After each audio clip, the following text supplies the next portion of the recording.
우리 주변을 보면 일요일마다 교회 가는 친구들을 흔하게 볼 수 있어. 교회에 다니는 사람이라면 이 성경을 모를 리가 없어. 그런데 이 성경에 담기지 않은 숨겨진 이야기가 있었다고 해. 누워서 유튜브를 보는 지금 이 순간에도 베일에 씌인 문서들이 돌아다니고 있어. 성경은 넓게 종교의 책을 뜻해. 다만 우리나라에서는 압도적으로 기독교의 책이란 뜻으로 쓰여. 성경은 인류 역사상 가장 많이 팔린 책이야. 2023년 기준 70억 부 정도가 판매된 것으로 추측될 정도야. 집계 이전까지 생각하면 그것보다 더 많은 수가 팔렸을 거야. 그렇다면 이 성경은 과연 언제부터 쓰였을까? 놀랍게도 2021년 이스라엘에서 2000년 전에 성서 두루마리 조각이 발견됐어. 이건 1947년 2월 이후로 60년 만에 처음으로 발견된 성서 조각이야. 이때 발견한 조각은 구약 성서의 일부로 대부분 그리스어로 작성됐어. 또 1만 년 이상 된 희귀한 동전과 600만 년 된 어린아이의 뼈대와 바구니도 발견했어. 조각 말고 읽을 수 있을 정도의 두루마리가 발견된 적이 있어. 바로 1970년 사해 근처에 고대 유대교 회당의 성교에서 발견된 두루마리 경전이야. 이 두루마리도 2000여 년 전 만들어진 걸로 추정됐어. 그러나 발견 당시에는 오랜 세월 때문에 가루로 부스러지기 직전이었어.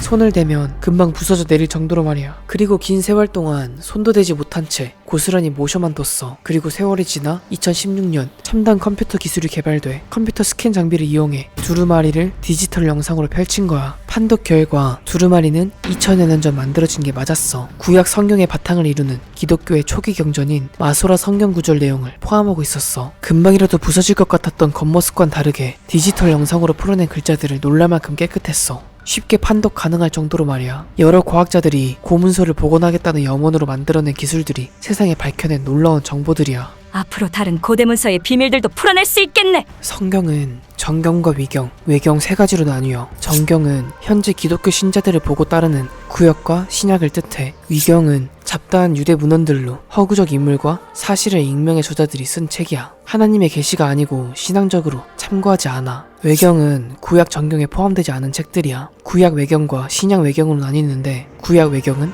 당시 사람들의 신앙과 소망을 상징적으로 표현했어. 신약 외경은 비정통, 이단 교파가 교리에 맞게 각색해 정경 대신에 사용한 것들이야. 때문에 참고할 만한 정보 제공 자료로 쓰이긴 하지만 하나님 말씀으로 삼을 순 없어서 위경이라고 불러. 이 외경 중 가장 길고 널리 알려진 문서가 바로 에녹서야. 금지된 성서라고도 불리는 에녹서는 에티오피아어와 슬라브어로 작성된 두 권이 있어. 에녹이 신의 부름을 받아 천계를 방문해서 보고 들은 걸 정리한 일종의 여행기에 가까운 책이야. 신약 중 유다서는 에녹서의 구절을 그대로 옮겨 사용했을 정도로 외경이지만 파급력이 굉장히 높았어. 그렇다면 이 에녹서에는 무슨 내용이 적혀 있었길래 금지된 성서라고 불렸던 걸까? 창세기 6장 4절. 당시의 땅에는 네피림이 있었고 그 후에도 하나님의 아들들이 사람의 딸들에게로 들어와 자식을 낳았으니 그들은 용사라 고대의 명성 있는 사람들이었더라. 민수기 13절 33장.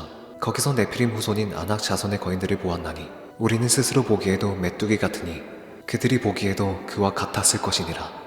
네피림은 다른 차원의 영적 존재들과 인간의 결합으로 생긴 존재야. 상상할 수 있는 것 중 가장 기괴한 존재라고 해. 네피림의 어원은 구별된 자, 잘못 잉태되어 태어난 아이, 타락한 자 등으로 다양하게 추측돼. 많은 특징 중에서도 네피림의 신체적 크기와 초인간적, 육체적 힘에 대한 다양한 기록에 대해 알려줄게. 에녹서에 의하면 이들은 키가 향나무만 하고 몸집은 산과 같다고 해. 네피림은 창세기 6장에 처음 언급됐어. 이들은 대홍수 직전에 세상에 나타났으며 이들의 출현이 대홍수 발생의 주 이유라 쓰여있어. 1세기 초반에 저명한 유대 역사학자인 플라비우스 요세푸스는 이들의 신체는 거대하고 용모는 보통 사람과 판이하여 보기만 해도 겁에 질리고 소리만 들어도 기겁할 정도였다라고 말했어. 전설에 따르면 4만 개의 바위 기둥이 맞물린 구조의 자이언츠 코즈웨이는 아일랜드의 거인 핀 맥쿨이 다른 거인과 싸우기 위해 만들어졌다고 해. 그 외에도 북유럽 전설과 고대 그리스 신화에는 거인에 관한 이야기가 곳곳에 등장해. 그런데 놀랍게도 이 거인족이 실존했다는 증거가 곳곳에서 나타나. 미국 텍사스 강변에서는 24개의 비정상적이게 거대한 발자국이 발견돼. 콜로라도, 뉴멕시코, 아리조나 등지에서도 다수의 대형 발자국이 포착됐어. 발자국 이외에 실제 두개골도 발견됐어. 1936년 독일의 인류학자가 중앙아프리카 호숫가에서 거인족의 뼈를 발견해. 하바와 중국에서도 마찬가지야. 지구의 과거에 대홍수가 있었다는 고고학적 증거가 전 세계의 수많은 종교와 문화 전통에서도 언급돼. 이와 같이 네피림 거인 또한 실제로 존재했을지도 모르는 일이야. 진격의 거인 실사판이네. 최근 3개월간 지식 돈가스를 만들려고 시중에 나와 있는 돈가스는 거의 다 먹어봤어요. 그중 마음에 들었던 돈가스 업체 몇 군데 연락을 했지만 최소 제작 수량에 부딪혔고 결국 지식 돈가스를 만들겠다는 꿈은 실패했어요. 왜냐하면 그걸 한 번에 제작할 돈도 없고 안 팔렸을 때 다시 일어설 용기가 나지 않았거든요. 그렇게 최근에 우울함에 빠져 있어서 영상이 자주 못 올라올지도 모르겠어요. 중세 이후 신학자들이 천사를 연구할 때 빠뜨리지 않고 참고하는 서적이 바로 에녹의 서야. 우리가 흔히 알고 있는 천사들의 계급, 직무, 호칭 대부분이 바로 이 에녹서에서 나왔어. 천사의 보고라고 할 수 있지. 그런데 이 천사들이 사실은 외계의 존재일지도 모른다는 해석이 존재해. 이번엔 이티인가? 흐름 끊지 말고 잘 들어봐. 수메르 문헌에 따르면 먼 옛날에 한 무리의 초자연적 존재들이 지구를 방문했어. 놀랍게도 에녹서의 서신으로 언급된 외계인은 사실 하늘의 창조자가 아니라 외계종의 우두머리야. 에녹은 이렇게 말했어. 저는 일종의 공중에 떠있는 궁전으로 끌려갔습니다. 마치 조각된 유리처럼 거대했습니다. 바닥에는 유리판이 깔려 있었죠. 바닥을 통해 우리가 건너고 있는 별들을 볼 수 있었죠. 이런 점을 보면 대홍수 전에 에녹을 데려간 불타는 수레는 사실 외계 우주선, 즉 UFO에 쓸지도 몰라. 에녹은 사실 외계인들에게 납치됐던 거지. 에녹은 보통 사람의 수명을 훨씬 뛰어넘는 300세가 넘게 살았어. 외계인에게 잡혀 실험당했기 때문에 그 세월을 살 수 있었던 건 아닐까? 또 인류의 급속한 진화도 그 증거라고 주장해. 기원전 1만 년경에 농업혁명이 시작됐어. 인류가 사냥과 채집에서 농경과 정착으로 생활 방식을 바꾼 시기야. 농경을 시작한 500년 후에는 구리와 납 재련이 이루어졌고 고대 크루드 문화는 인류 최초로 문자를 개발하기도 했어. 어떤 사람들은 인간이 어떻게 그렇게 빨리 도약했는지 의문을 제기해. 인류에게 첨단 지식과 기술을 전수해 인류 문명이 발달하는데 도움을 준 어떤 존재가 있을지도 모른다는 거야. 이 이론대로라면 피라미드와 같은 여러 세계 불가사의들에도 외계인들이 영향을 끼쳤을지도 몰라. 우리가 영화 등 미디어에서 보는 날개 달린 천사의 모습은 사실 사람들이 만들어낸 거야. 성경에 나온 천사의 모습은 그런 모습과는 거리가 먼 걸 생각해본다면 정말 그럴 수도 있지 않을까? 인류 역사상 가장 기이한 책 보이니치 문서에 대해서 알려줄게. 보이니치 문서는 중세에 작성되어 근대에 발견된 저자 미상의 문서야. 이 문서의 특이한 점은 바로 어느 학계에서도 보고되지 않는 문자와 언어로만 쓰여 있었다는 거야. 17세기 체코 프라하에 살던 학자 게오르크 바레쉬의 서고 한 켠에는 두꺼운 양피지 책이 있었어. 내용을 보려 해도 정체를 알 수 없는 여러 사파들과 어디에서도 보지 못했던 이상한 언어가 쓰여 있어 읽을 수 없었어. 이 책은 여러 사람의 손에 넘어가며 각자 다른 방식으로 해독하려 했어. 하지만 책의 비밀은 수백 년이 지난 지금까지도 풀리지 않았어. 보이니치 사본의 제작 연대는 1404년에서 1438년 사이로 추정돼. 표지는 송아지 가죽으로 만들어졌고 양피지는 일반적인 것에 비해 좀 더 두꺼운 형태야. 17만 개의 문자와 3만 5천여 개의 단어로 쓰여 있어. 1912년부터 보이니치 문서에 대한 연구가 활발하게 이루어졌지만 밝혀진 정보는 이런 표면적인 것들이 전부야. 정체불명의 글자 때문에 누군가의 장난, 낙서쯤으로 여겨지기도 했어. 하지만 그 당시 읽고 쓸 수 있는 사람은 소수였고 종이값도 비쌌기 때문에 300페이지가량 모두 컬러로 적는다는 건 장난의 영역이라고 보긴 힘들어. 우리가 상상도 못할 정도로 오래된 문서가 아닐까? 맞아. 그 정도로 오래된 문서의 사본일 수도 있어. 그런데 최근 AI 기술이 발달하면서 AI를 이용해 해독하려는 시도가 있었어. 캐나다의 그레그 콘드렉 박사가 자신들의 언어 번역 알고리즘을 활용해 보이니치 필사본 해석에 도전한 거야. 이 도전은 아주 의미 있었어. 필사본에 사용된 언어가 모음이 삭제된 히브리어와 유사한 것이라고 밝혔어. 그리고 농부, 빛, 공기, 불과 같은 단어를 찾아냈으며 그 외에도 단어 중 80%가 히브리어 사전에 나와 있는 단어라는 것을 알아냈어. 확실하게 비밀을 밝혀내지 못했지만 본격적으로 이 문서를 해석하는데 사용할 언어와 코딩 체계를 확립한 거야. 과학 기술이 더 발달하고 시간이 지나면 영원한 미스테리 문서로 남을 것 같았던 이 보이니치 문서의 비밀도 어쩌면 밝혀낼 수 있지 않을까? 저는 꿀꿀이들과 함께 지식 도서관을 만들고 싶어요. 함께 도서관 만들어줄 꿀꿀이들은 구독 꼭 눌러주세요.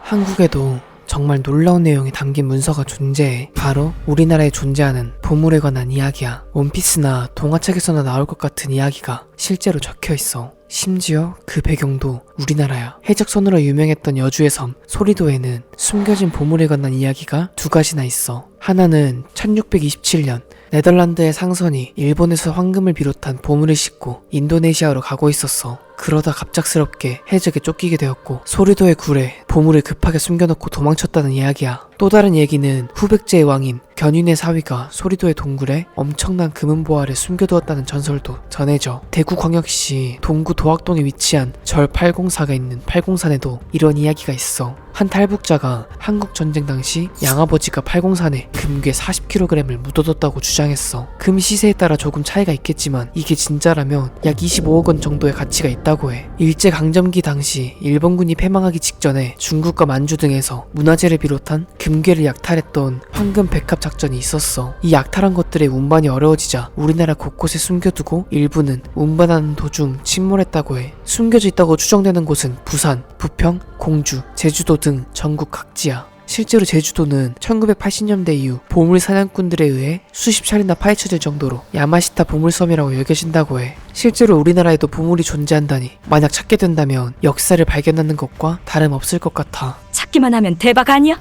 복권 저리 가라네. 최근엔 인터넷이 발달하면서 책뿐만 아니라 밝혀지지 않은 인터넷 문서들도 수없이 나타나고 있어. 그중 우리나라에서 충격을 안겨줬던 지식인 문서들에 대해 알려줄게. 2006년 3월 8일 한 유저가 일본어로 된 글을 번역해달라는 질문을 네이버 지식인에 올렸어. 놀랍게도 이 글은 1993년 일본에서 출판된 완전 자살 매뉴얼의 챕터 2 목매달기의 일부였어. 이걸 번역한 답변자는 성실히 답변하면서도 글의 내용이 위험하고 바르지 않으니 어떠한 영향도 받지 않았으면 좋겠다는 우려를 담은 메시지를 남겼어. 이에 대한 질문자는 일본에 희한한 책이 있다고 해서 궁금했던 것 뿐이라며 해석한 답변을 채택했어. 그리고 2주 뒤 2006년 3월 22일에 질문자는 자살을 하고 그가 생전에 운영하던 블로그 활동도 끊겨. 당시에 소식이 알려지지 않았는데 2년이 지난 2008년 질문자의 형이 질문자가 세상을 떠났음을 알리는 글을 올려 인터넷상에 퍼지게 됐어. 다음은 2016년 6월 11일에 일어난 일이야. 돼지의 어느 부위일까요? 라는 이상한 글 하나가 지식인에 올라와. 국밥 먹다가 발견하고 찍었는데 내장 부위라고 이야기했다며 보고 어느 부위인지 알려달라는 글이었어. 그런데 그 사진은 굉장히 충격적이야. 사람의 눈과 비슷한 부위 같아 보이고 속눈썹까지 달려있었어. 그래서 이 글은 한때 인육국밥이라는 괴담까지 떠돌았어. 과연 이 고기는 진짜 정체가 뭐였을까? 그냥 돼지털 잘못 벗겨낸 거 아니야? 2020년 7월 13일에도 기묘한 글이 올라왔어. 어떤 사람이 엘리베이터에 친구랑 타고 있었는데 잘 내려가다 13층에서 엘리베이터가 갑자기 13층입니다. 죄송합니다.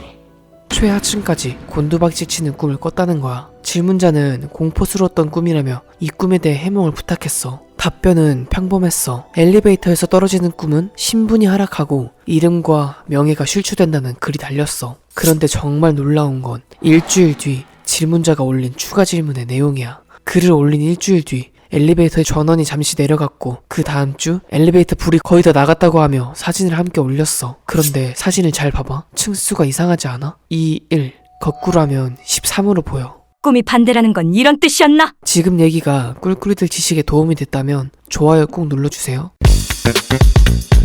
무예계에도 보이니치 문서처럼 오랫동안 완벽한 해독을 하지 못한 문서가 있어. 바로 영류지목록이야. 영류지목록은 명나라의 장수 척괴광이 왜구와 싸워 대승을 거둔 1561년에 왜구의 주둔지에서 구한 전리품이었어. 영류는 일본어로 카게류라고 읽어. 이건 당시 일본의 검술 유파 중 하나야. 당시 왜구가 카게류를 수련했다는 사실을 입증한 거야. 보이니치 문서처럼 완전 처음 보는 문자 체계로 쓰여 있진 않았지만 엄청나게 축약된 초서체 때문에 어느 나라의 한문학자들이던 해독과 해석을 할 수 없었어. 그러던 가운데 최근에 한 고문원을 알게 돼. 1688년에 마츠시타 갤린이 집필한 역사 연구서인 2층 일본전이야. 상중하권으로 나눠진 이 연구서는 조선과 중국의 역사를 다루는 내용이 들어있었어. 그런데 이 책의 중권에 바로 영류지 목록의 해독문이 쓰여 있었던 거야. 물론 이 해독문이 완벽한 판독이라고 장담할 수는 없어. 영류지 목록을 구한 시기와 갤린의 책 집필 시기가 약 200년의 차이가 있기도 해. 하지만 17세기 후반에 나온 고문원이라는 사실만으로도 무예사 연구에 있어서 큰 가치가 있어. 글자 판독만 이루어졌으니 현대어 해석으로 본격적인 교차 검증을 할 거야. 2024년 5월 24일 커뮤니티에 댓글 남겨주신 용가리 대가리님 지식 한 줄 감사합니다. 이 지식은 나중에 도서관 벽면에 꼭 넣어드릴게요.